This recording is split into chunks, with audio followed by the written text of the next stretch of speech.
का question number 4, 7.3 का question number कितना है?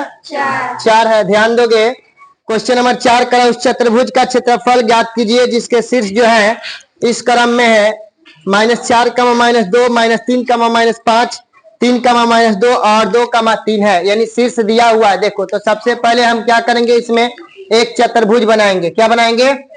चतुर्भुज बनाएंगे, ठीक है ना। चतुर्भुज बनाने के बाद विकर्ण खींचेंगे। क्या खींचेंगे? विकर्ण। नामकरण में देखो, ए का मान दिया है, बी का दिया है, सी का दिया और डी का भी दिया है। कोई दिक्कत यहाँ तक? जब देखो, जब विकर्ण खींच रहे हैं तो इसमें 2 त्रिभुज बन रहा है। कितना त्रिभुज बन रहा है? एक बना है ए, बी और सी। तो देखो, सबसे पहले त्रिभुज ए बी सी के शीर्ष जो है, ए का देखो कितना है, -4, -2 है, बी का -3, -5 है और सी का क्या है, 3, -2 है, ठीक है ना। तो यहाँ ए बी सी का शीर्ष जो है इतना है हमारा। ध्यान से देखोगे, अब इसमें हम क्या करेंगे, मान छाटेंगे। x1, x2, x3, y1, y2, y3। तो x1 कितना होगा, -4, x2 कितना होगा, -3, x3 कितना होगा, 3, y1 कितना होगा, -2, y2 कितना होगा, -5, ठीक है। y3 क्या होगा, -2। समझ में आ रहा है सबको? कोई दिक्कत यहाँ तक? त्रिभुज एबीसी का क्षेत्रफल सूत्र क्या होता है, half into x1 into y2 minus y3 plus x2 into y3 minus y1 plus x3 into y1 minus y2।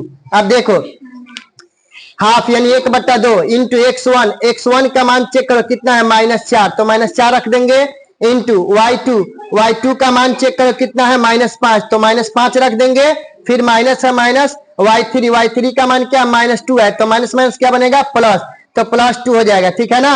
यहाँ देखो, फिर प्लस x2, x2 का मान चेक करो, -3 है ना, तो प्लस गुने माइनस माइनस, तो -3, इंटू है तो इंटू हो जाएगा।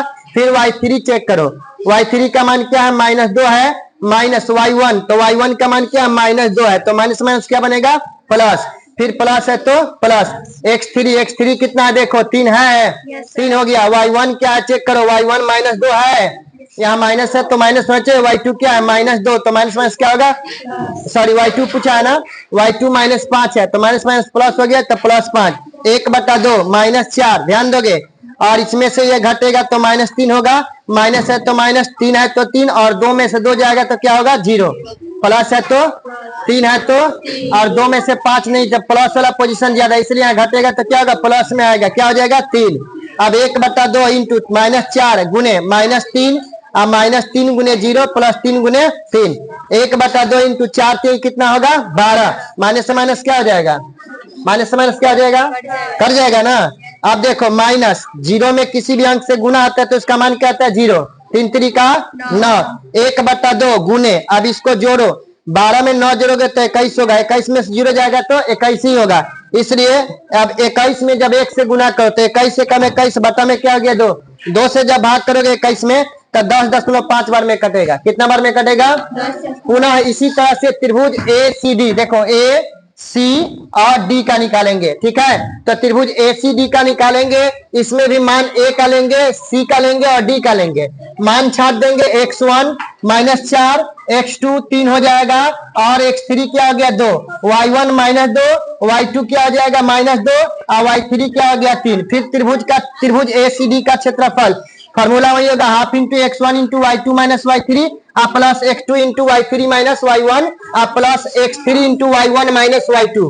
देखो, 1/2 इंटू x1 का मान अब उधर नहीं देखना है, इधर देखो, x1 का मान क्या है, -4, इंटू है तो इंटू y2 का मान चेक करो कितना है, देखो यहाँ पे -2 है, y2 का है ना, तो y2 का मान क्या है, -2 है, ठीक है। फिर y3 का चेक करो, तो y3 का मान चेक करो क्या है, 3 है, यहाँ पे 3 हो जाएगा, प्लस है तो प्लस, x2 का है तो x2 का मान चेक करो कितना है, x2